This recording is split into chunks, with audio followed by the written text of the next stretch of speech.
Yes. I'm really thinking that you have to dock at the next hearing, and it should be on the actual court website. Yes. Now, I know there must be some reason why no one's calling me because that was on the 25th, and I would have thought I would have heard. Right. Today it's the 28th. I told my public defender, just call me whenever, but when Judge Landis decided she wanted to keep the 21st free, did she consider that we were in the 90-day window of the guaranteed speedy trial? That's good that you want to keep it free, but I think it has to be dismissed and that,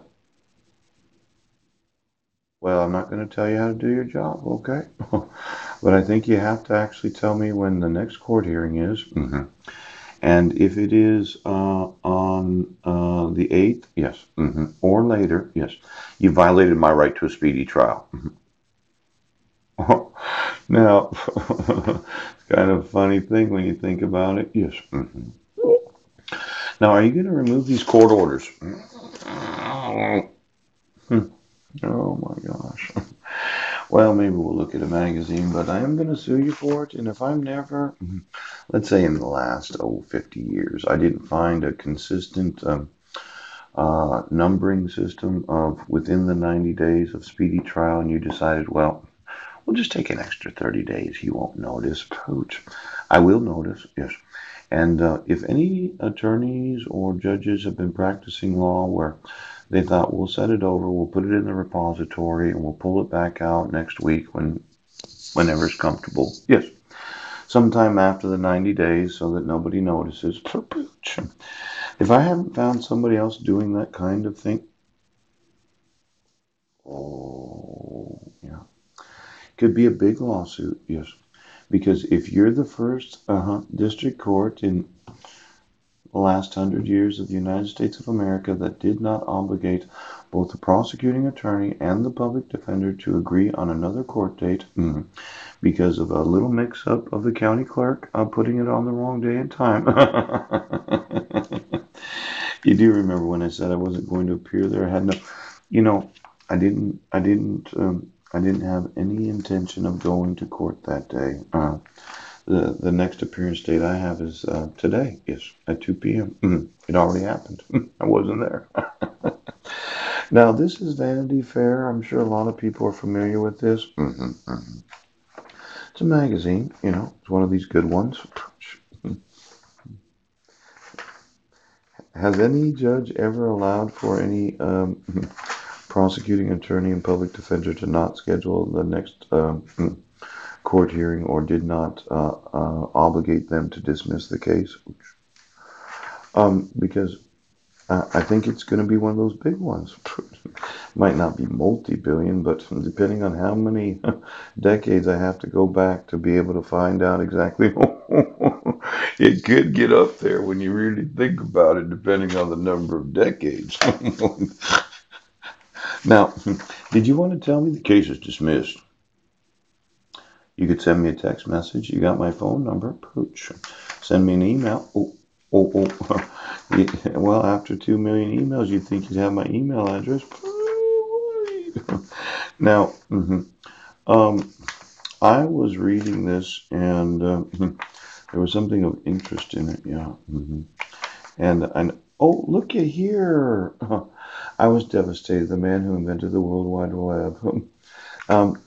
Well, this is the ISO. Yes, it is, CERN.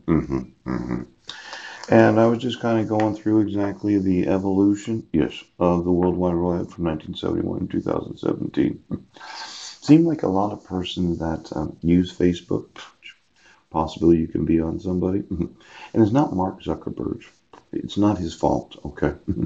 His web pages and his website are on the internet just like everybody else's. And I realize that, Mark, okay? I'm not holding you personally liable for anything.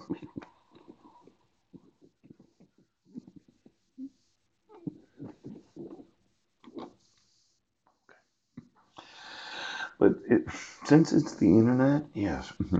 Just looking at that first computer worm known as the Creeper, yes, back in 1971, yes. And then, oh, look at here, United States Department of Justice, CIA, and the U.S. Air Force. Hackers were breaking into websites. Ooch. Then there's President Bush that signed the NSA domestic spying program. Yes, back in 2001. How is it? No. And then there's the news feed launch of 2006. Yes. Then Google's car that has Street View. Yes. And collect data home networks without people's knowledge. Facial recognition technology. Nobody has any idea what I look like. No.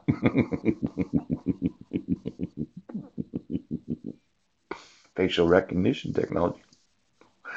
Is it really myself? No. It's not me. You know, it could be a little problem that we were focusing on the website instead of the internet. Yes. Now, if I removed a website, not that I'm suggesting it because I'm not, but if I remove the actual website from the internet, is there anything in the backbone, something you don't see? It's like I did not see there was something on the internet holding the website there. Now, I know you got billions of people that have profiles, and that involves probably, well, if you have a billion profiles, and I think about my archives, yeah, I probably have like a million actual pages. If you scroll down from the time that I started it, the two profiles that I have, if somebody had me, give them some identification to be able to identify myself. I did look through some old emails, and there seemed to be some question about who I was. And I thought maybe if you looked on there, you could see my driver's license and a whole lot of documentation about fraud and deceit and kidnapping and various other crimes. But you know, at Facebook, they don't believe what they actually see on their own website. I had to actually submit identification when it was there on my website. Now it's nice that you have a billion individuals as profiles, and you added up the total amount of well. I've downloaded multiple archives from both profiles. Probably got like 10 gigabytes of actual documentation that have been scrunched down, squeezed together, compressed. Do not say compression in Facebook. Don't say that. But if I removed the 10 gigabytes of approximate data that actually holds the information that I have, is there anything that holds it there other than a server? I mean, I know the internet goes through the server and it goes in and out, in and out, and I get it.